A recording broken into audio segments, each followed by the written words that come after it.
Right, okay, fan reaction time then. Burnley 0, Leeds United 0. Fair play to the lads. Nathan, Andrew and Chris have all sent fan reactions in, and how they all got them to, I think Andrew's were 11 minutes. How they found 11 minutes to talk about that is beyond me.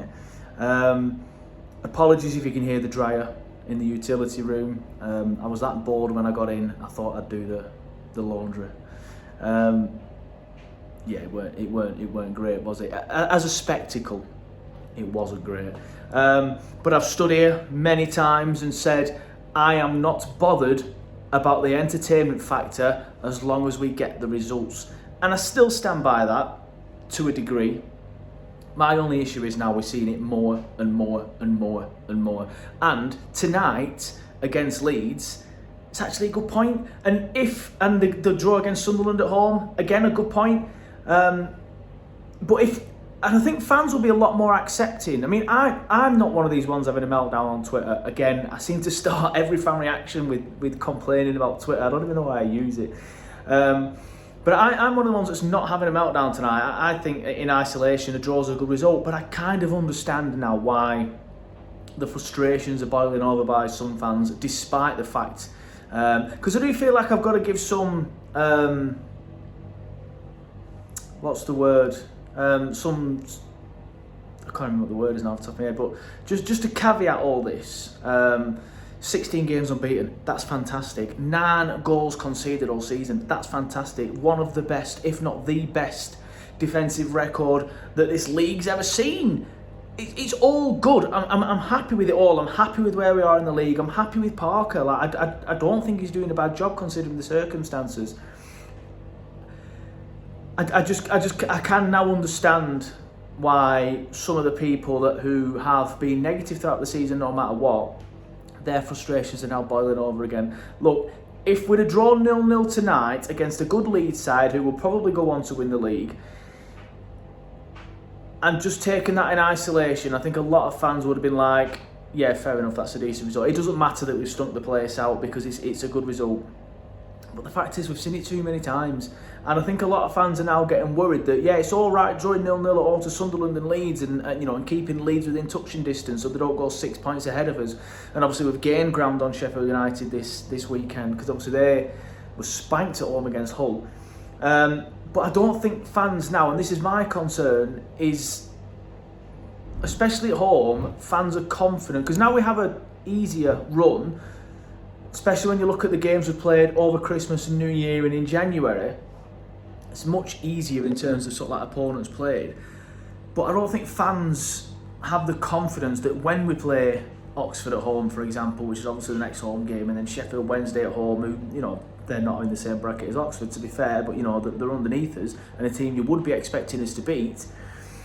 I don't think fans are confident now that we're going to turn these draws into wins. And look, if we hadn't been at home and watched them stink the place out against Stoke, stink the place out against QPR, stink the place out against Derby, Preston, who else, Oxford away from home, then we'd have looked at tonight and gone, yeah, good result. But it's happening too much. It's happening too much. That's my issue. Like, look, I think it's a good point. I'm happy with the point. I did say on the full-time show I'd take a draw. It's a draw. I'll take it. I'm happy with it. I'm just kind of responding to everything I've seen on Twitter more than anything. Like, I get it. It's not my thinking. I'm still happy with the position. I'm still happy with the manager. I wish he'd release the shackles a little bit. Not so much tonight. I don't mind, like I said, stinking the place out tonight, but then you can't stink the place out against Oxford in a week and 8 days, whatever it is. Because that's the problem. There's been too many of these against teams that we should have put to bed. So it's okay drawing against Leeds. I don't mind them sitting back and soaking up the pressure and turning it into an absolute bore fest. But we've seen it too much. In terms of the game, I thought Leeds were the better side, but they didn't create much. The first shot on target in the entire game, as I'm sure you're all aware, was in the 87th minute. The edge of the area effort from Leeds. Trafford tipped it over the bar. That was the first effort on target anybody had in the game. Although I do think Leeds were the better side. I think they showed more intent, obviously.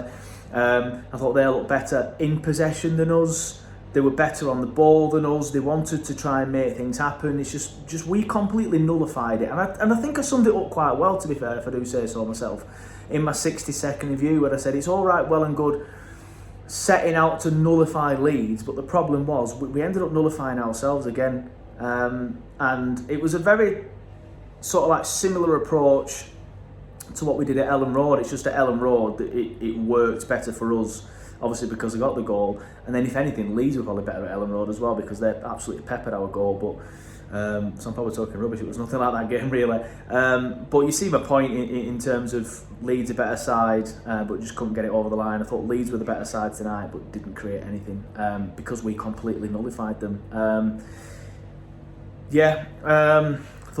I thought Brownhill were poor. He always goes missing in these big games, and I don't know what it is. I think it's when an opposition midfield steps onto our midfield.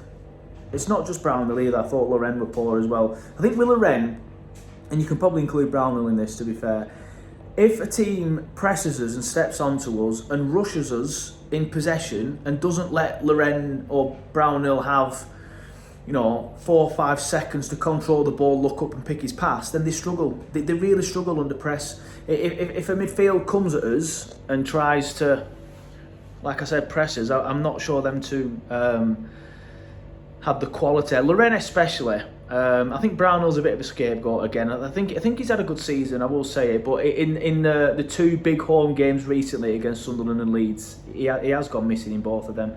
And it's, like I said, it's no coincidence that we're playing the better midfields in the league at that point. I think this is why the last 2 games are the perfect example of why he's a very good midfielder in the Championship, but not great in the Premier League, because he's playing against better midfields, and they're not even Premier League quality midfields. They're good midfields for this league, Sunderland and Leeds, but they're not Premier League quality.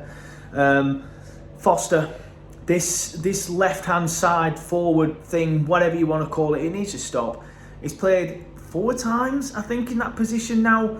Looked good against Reading and Plymouth, and looked absolutely god-awful against Leeds and Sunderland. Like, so many times he was out of position, and then Humphreys was exposed, and then there'd be so many times where he just wouldn't move up. We'd have the ball, and then he just wouldn't move up and get in position and offer the outlet out wide. He just wouldn't be doing it. He'd be stood on Humphreys' heel, on his toes, and Humphreys is like trying to move out, and Foster's in the way. And then the amount of times when we're not in possession, and then you've got Leeds bombing down that side, he's nowhere to be seen because he's come inside for some reason. A mate I was walking on with made a good point. How much do you feel if you're Coley Orshaw or Sarmiento or even Hannibal to an extent, a player who can play out in them positions, when you're playing Foster there instead, who's a striker? I understand why Foster isn't good in this position, because it's not his position. He's another square peg in a round hole, and Parker loves them, and that's my main frustration with Parker. It's not the boring 0-0s, to be fair. It's this square peg round hole thing. Try Foster in the 9. Try, especially at home, because Fleming's doing really well away from home, to be fair. So just try something different at home. I'm not a fan of this Foster on the left hand side. He's a striker. Whether you want him to play as a striker or not, that's a different debate. Fair enough. If you don't think he's good enough, again, I can't really argue with it, because he's done nothing this season really to show he has been. But he's not really been playing there, so that needs to stop. But yeah, we've got a favourable run of fixtures now, so fingers crossed we can pick up some points, and we've come through the tough run. I do think the negativity from the fans is a bit much, but like I said, I'm starting to understand it a little bit more, but I just feel like tonight's not the night to be having that moan. Tonight is the night to say, good point, move on. Take that point against a good team, stops them from pulling away, move on. Yeah.